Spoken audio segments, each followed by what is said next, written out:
Well, we have seen a significant impact. It has boosted sales and it has boosted occupancy across the hotels. In the nine concert dates, you saw hotel occupancy up at about 96%. That is far higher than you would see at those other comparable days.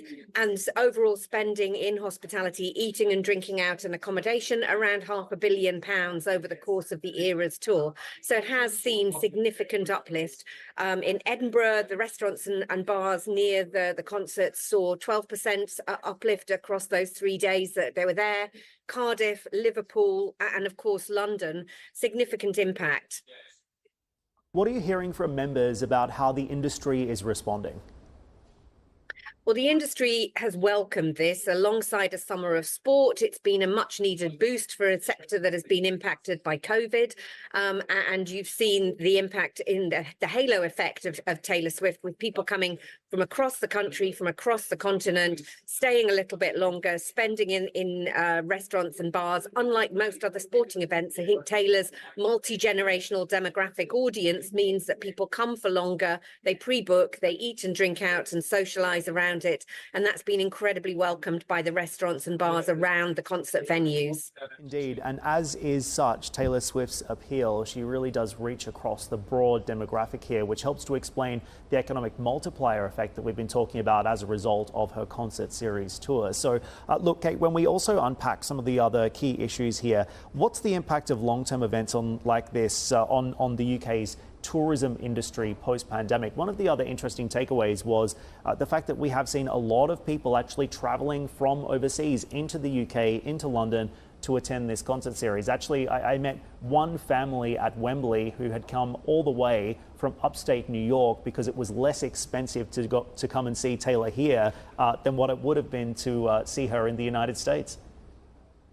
Well, I think that is something that we are seeing, that these big experiential events, and it's not just a music concert. It's a music concert par excellence. She's on stage for about 3 hours, but it's the event that goes alongside it that I think sets the Taylor Swift Eras tour apart from others. We have seen a large influx of foreign visitors coming, and we know that music tourism, sports tourism, and entertainment events is a real boost and a significant boost to the UK economy. It's our second largest services export earner, and it's our fastest growing export earner. So it's a really good showcase for the UK hospitality and tourism sector.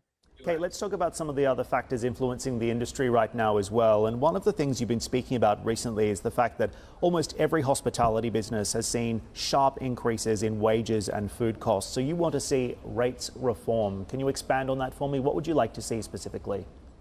Yes, of course, in common with hospitality across the globe. And when we came out of COVID and came out of the supply chain crises and the cost of living, cost of doing business crises, energy crises, these were common factors across the globe. Wage rate inflation has been running at around 14% in the UK, energy down now at around 40%, but it was a high of 400%. So what you've seen is a toxic cocktail of really high costs hitting the businesses at the same time as you've seen a consumer slowdown and a concern about the cost of living, meaning that prices can't be passed on. So what we're asking the government to do is to look at those pre-profit taxes that particularly impact hospitality, property taxes, employment taxes, which really impact on our ability to expand and grow and recover and invest. And we're not back to pre-pandemic levels in the UK. So we're urging the government to reform the business rates regime, cut those property taxes by around 40%, and free up and give a boost of oxygen to be able to get back to full strength and regenerate our town and city centres and high streets.